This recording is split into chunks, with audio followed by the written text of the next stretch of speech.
The claim that the Quran has been perfectly preserved and that the perfect preservation of the Quran is a miracle can be quite confusing to non-Muslims. We wonder whether there's any good evidence that the Quran has been perfectly preserved. We wonder how preserving a book would even qualify as a miracle. But I figured out a way to help non-Muslims understand the Muslim position. I figured out a way to make this as clear as the Quran itself. I decided to find something else that's been perfectly preserved so that we can compare this other perfectly preserved thing with the perfectly preserved Quran. By understanding why it's miraculous for this other thing to be perfectly preserved, we can finally understand the miracle of the Quran. What did I find that's been perfectly preserved, just like the Quran? I found a perfectly preserved human being. I found a human being who has been perfectly preserved from the time he was born, just as the Quran has been perfectly preserved from the time it was revealed to Muhammad. You've probably never seen a perfectly preserved human being, but you will now. Here he is. His name is Yorick. Yorick has been perfectly preserved, just like the Quran. Just as the Quran has never changed since the time it was revealed, so also Yorick has never changed since the day he was born. Notice how every bone in Yorick's body has been perfectly preserved, just as every verse in Surah 33 of the Quran has been perfectly preserved, even though more than 200 verses are missing from that one chapter. Notice that none of Yorick's muscles are missing, just as no chapters of the Quran are missing, even though Muhammad's companion Abu Musa said that 2 chapters of the Quran were lost because Muslims were too lazy to recite them, and another 2 chapters were excluded because Muslims didn't realize they were supposed to be in the Quran. Notice that Yorick still has all of his internal organs, just as the Quran still has all of the passages that were lost forever when the only Muslims who had them memorized died in battle. Notice that these 2 perfectly preserved Yoricks are completely identical in every way, just as all Quran manuscripts are completely identical right down to the letter, even though there are tens of thousands of differences in different Arabic versions of the Quran. Now, you may still be confused. You may be wondering how Yorick can be perfectly preserved when, to you, he doesn't look like he's been perfectly preserved. But I have 2 responses. First, you don't know what Yorick looked like the day he was born, just as Muslims don't have a copy of the Quran from the time of Muhammad. Uthman burned all of the early copies of the Quran to cover up the differences. So we have no way of knowing how different today's Quran is from the original Quran, just as we have no way of knowing how different Yorick is from the day he was born. Second, if you don't believe that Yorick has been perfectly preserved from the day he was born, you don't understand how Islamic reasoning works. Yorick has been perfectly preserved because I say that he's been perfectly preserved, just as the Quran has been perfectly preserved because the compulsive liars we call Muslim scholars say that the Quran has been perfectly preserved. In Islam, all you have to do is say it, and saying it makes it true. Facts and evidence are completely irrelevant. Now we're finally in a position to understand the miracle of the perfect preservation of the Quran. What's the miracle? Well, think about it. Yorick has all the features of a man who died and whose body decomposed, even though he's been perfectly preserved. It's a miracle that he has all the features of a decomposed corpse when he's been perfectly preserved from the day he was born. Similarly, the Quran has all the features of a book that's been corrupted, and yet it's been perfectly preserved anyway, because The miracle of perfect preservation. If you'd like to learn more about the perfect preservation of the Quran, be sure to check out my playlist on the many ways the Quran has been changed and corrupted and the many ways Muslim scholars and apologists lie about the changes and corruption. You Muslims especially need to learn the history of your book. Unless, like poor Yorick, you don't have the guts. Donc ici, les sourates et les versets. Ici, en Hafs. Ici, en Wash. Une première série de différences. Dans la sourate 2, verset 85, on peut lire en Hafs, Ta'maloun. Et en Wash, Ya'maloun. Ta'maloun, c'est vous faites. Ya'maloun, c'est ils font. Maintenant, passons à la sourate 2, verset 132. En Hafs, wa wassa, en Warsh, wa awsa. Un, il veut dire, ceci enjoint, ceci recommande.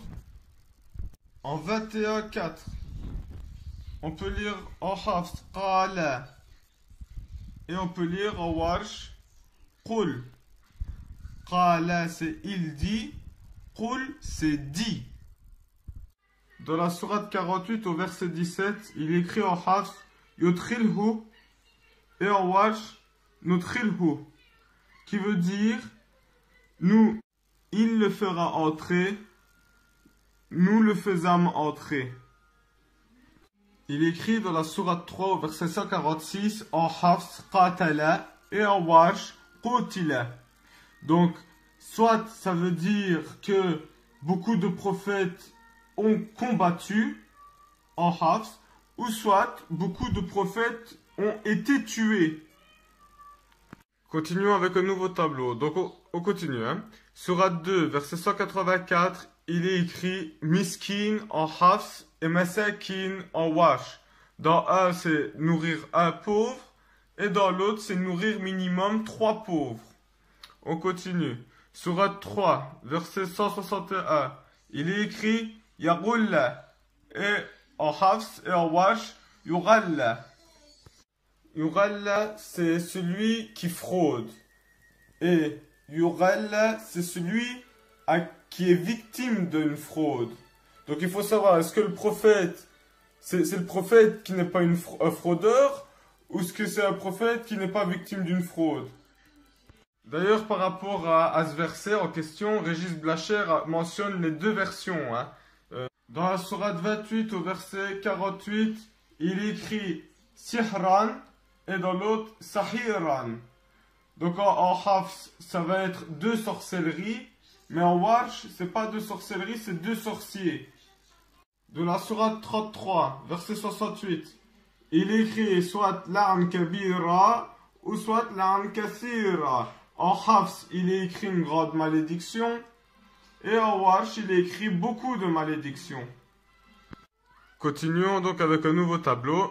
Dans la sourate 7, verset 57, il est écrit Bushran. Et en Warsh, il est écrit Nushura. Donc soit c'est le vent qui est une annonce, ou soit c'est le vent qui est dispersé. On continue. Sourate 57, verset 24. Il est écrit à la fin du verset Allah huwa al-Ghani. Mais en Warsh, il est écrit Allah al-Ghani. Il manque le huwa.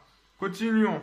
Dans la sourate Al-Qariya, il est écrit Al-Qariya 1. Mal-Qariya 2. Mais en Warsh, il est écrit Al-Qariya tu Mal-Qariya 1. Donc il n'y a pas le même nombre de versets. Passons à un nouveau tableau et regardons maintenant les différences entre Hafs et entre Duri. Sourate 2, verset 271-271. Yukaffiru et en Duri, Nukaffiru. Soit c'est Yukaffiru qui veut dire il recouvrera leurs péchés, ou alors Nukaffiru, nous recouvrerons ses péchés. Voilà. Continuons. Sourate 2, verset 10, il est écrit Yakzibun. Yakzibun en Hafs et en Warsh, il est écrit Yukadibun. Donc, soit Yakzibun voulant dire il mente, ou soit Yukadibun, il traite de mensonge.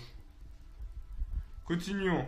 Sourate 6, verset 115, il est écrit Kalimat et là Kalimat avec un elif.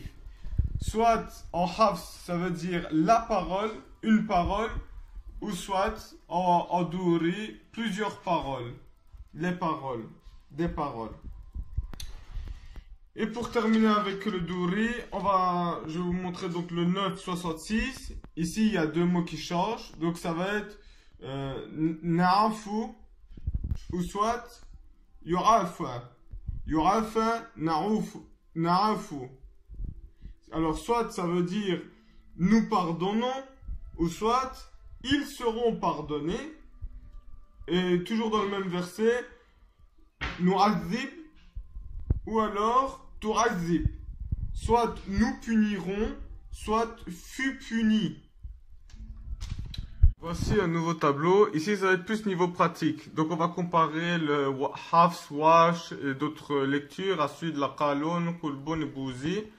Donc, dans la sourate 5, verset 6, il est écrit Wamsahu bi ru'usikum wa arju lakum.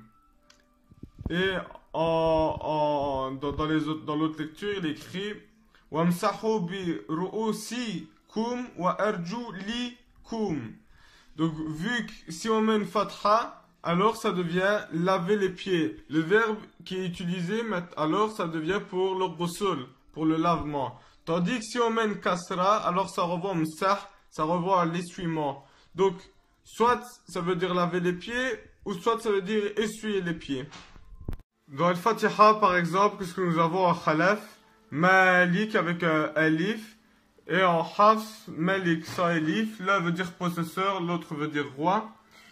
Nous avons par exemple en Hafs et en Hamza ceci. Alayhim ou alayhumu. Alayhumu ou alayhim. Bon, le sens ne change pas ici. Voici encore un autre schéma, toujours dans le Al-Fatiha. En Hamza, on va lire Zirat al-Mustaqim. En Kulbun, on va lire Sirat al-Mustaqim. Et en Hafs, on va lire Surat al-Mustaqim. Ici, ce sera avec une prononciation Zay. Ici, avec une prononciation Sin. Et ici, avec une prononciation Sad. Et il y aura même des fois avec Elif, Elif Lem. Es-Zirat, ou Es-Sirat, ou Es-Surat.